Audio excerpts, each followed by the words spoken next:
I'm going to share a different study with you, but then we'll talk also about what's gone on. Different study was conducted, which was actually one of the several studies that I had used in writing my dissertation. It was a study that was conducted of homeless people. And they compared 3 populations of homeless people. People who were homeless in Fresno, California. People who were homeless in Washington State. The researchers were from America, so they chose 2 US cities, Fresno, California, a city in Washington State, I forget the name of the city, but in the state of Washington, and in Calcutta, India. And they compared these people on a lot of different levels. Ultimately, the study was about happiness. Same thing you're talking about.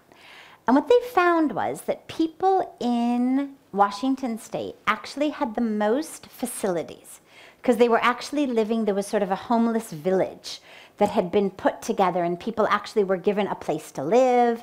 They even had access to things like bicycles, and there were all sorts of amenities and facilities that they were given.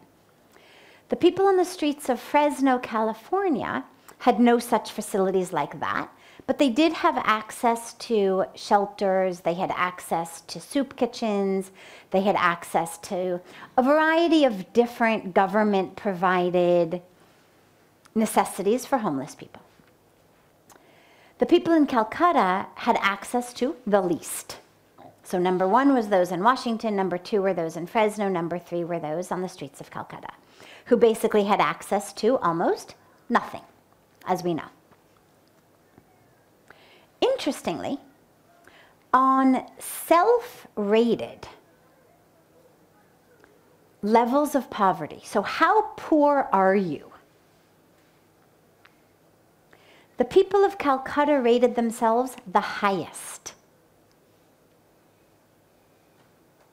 In their mind, even though they were living on the streets, had access to nothing compared to their counterparts in America, compared to those other counterparts, they were actually rating themselves as wealthier on the scales that they were given. Similarly, on the happiness scale, the people on the streets of Calcutta were self-described, and I'm forgetting now, I finished the dissertation many, many years ago. I'm forgetting now what it was, a scale of 1 to 5 or 1 to 10 or something, you know, where they say rate yourself, or, you know, 1 is not happy at all, 5 is ecstatic, or 10 is ecstatic, and they have to choose. They actually, their self-rated levels of happiness were higher, and their self-rated levels of poverty were also lower, meaning they rated themselves as less poor. So if someone says to you, are you much poorer than others, somewhat poorer than others, richer than others, right? They actually rated themselves as better off than these 2 groups in America. Different study, different outcomes, but ultimately the same thing that's being looked at is levels of happiness. Now, difficulties come, of course, in how we measure happiness. What we know is, number 1, we know that being very, very poor, not having access to food to eat, not having access to medical care, not having access to education, not having a roof over your head, these are things that are directly linked to unhappiness. I mean, all 3 of these groups were unhappy. It wasn't that the people on the streets of Calcutta were happy. It was just that they were happier than the people in Washington or Fresno. Being poor on that level is absolutely linked to unhappiness.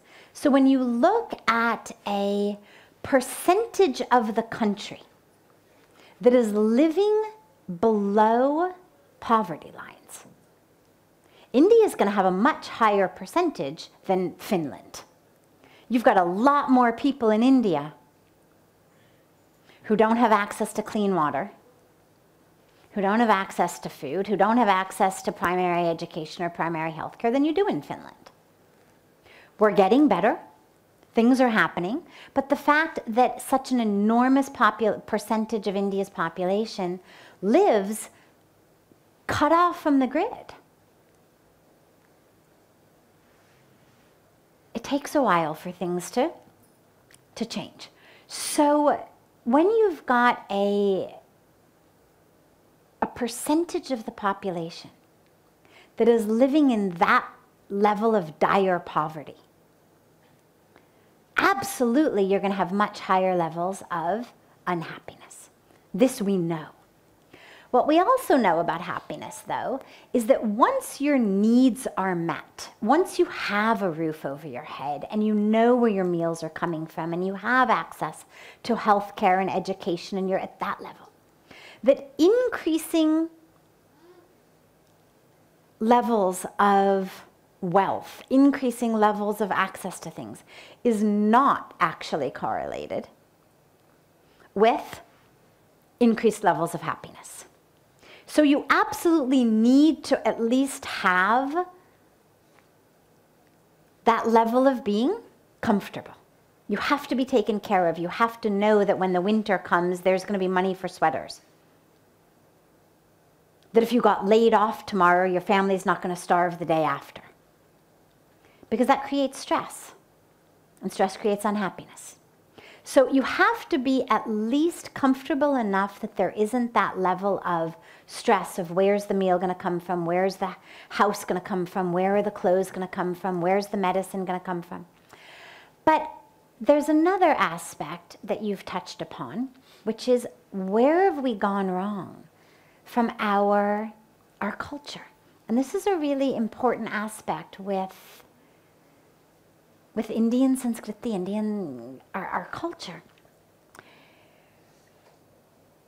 People who have access, and this is the other end. So you've got those who don't have anything. Inevitably, they're going to be unhappy. But then you come to the other end of the spectrum here. People who actually do have. Why are they not happy? And this is where your question about losing the culture comes. Because we've actually let go of the source of our happiness, which is connection and grounding. And we've sacrificed it on the altar of financial prosperity, on getting ahead. We have let ourselves be hypnotized into believing that everything white and foreign is better than everything dark and Indian. It's a horrendous tragedy in this nation, and it's something that breaks my heart every time I see it. And if you doubt it, just look at the sales of fairness creams.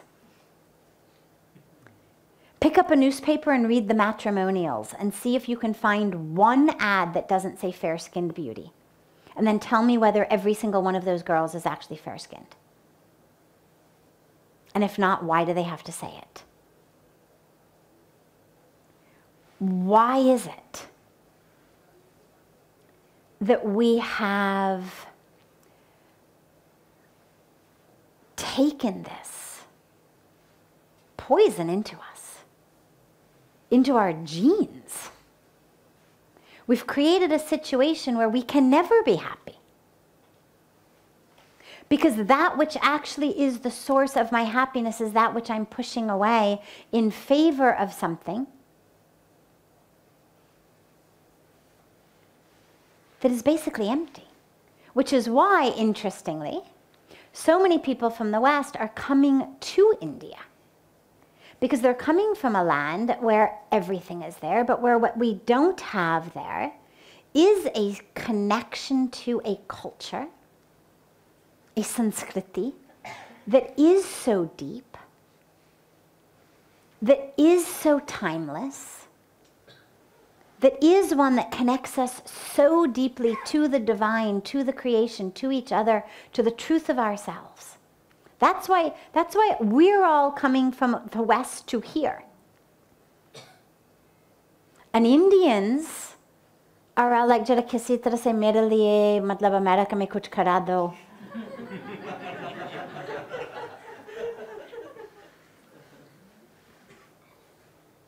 Now you think, so why are we miserable? We've pushed away the source of our happiness, the source of our connection. When India realizes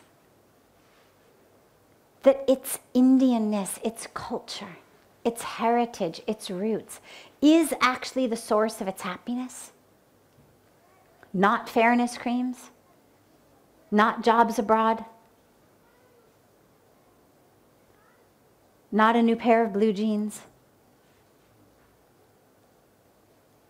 and actually works to bring that culture into today. Tragically, today you talk to the youth, and in their mind, that culture is backwards.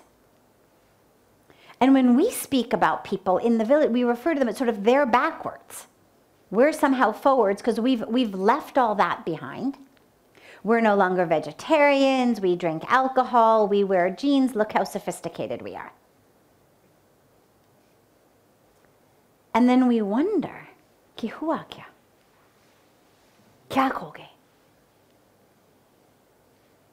In this drive to somehow become some very, very, very warped vision of forward and sophisticated, that actually is simply a detriment to the earth, addicted and numbed. We've let go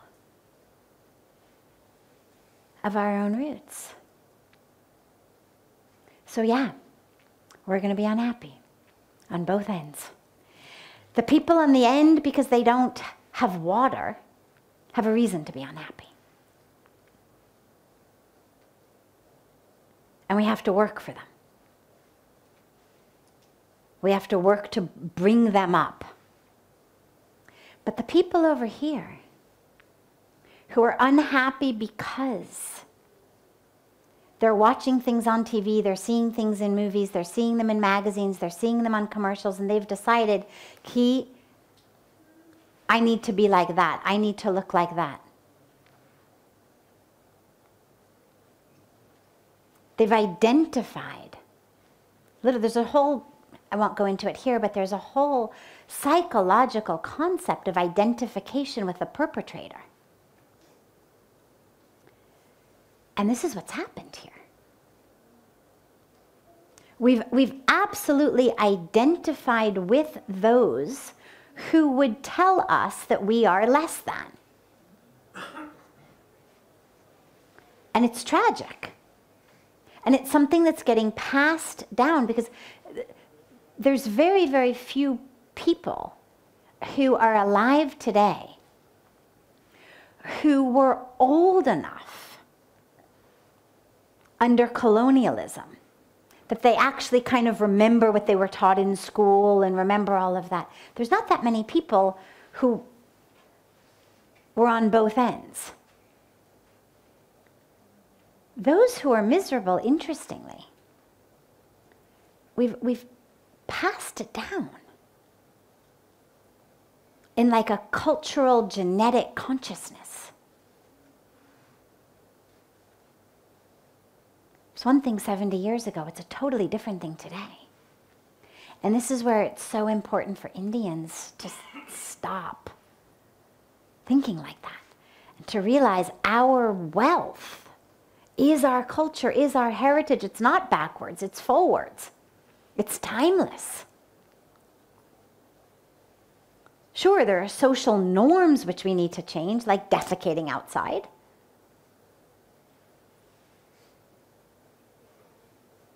But that's not the culture. That was just a social norm of a certain time and place. That has nothing to do when we talk about Bharatiya Sanskriti. That Sanskriti, that is our wealth. And that wealth is the source of our happiness. This is why Puja Swamiji always says, don't worry about giving your children cars, give them sanskars. Because that's actually what they need in their life.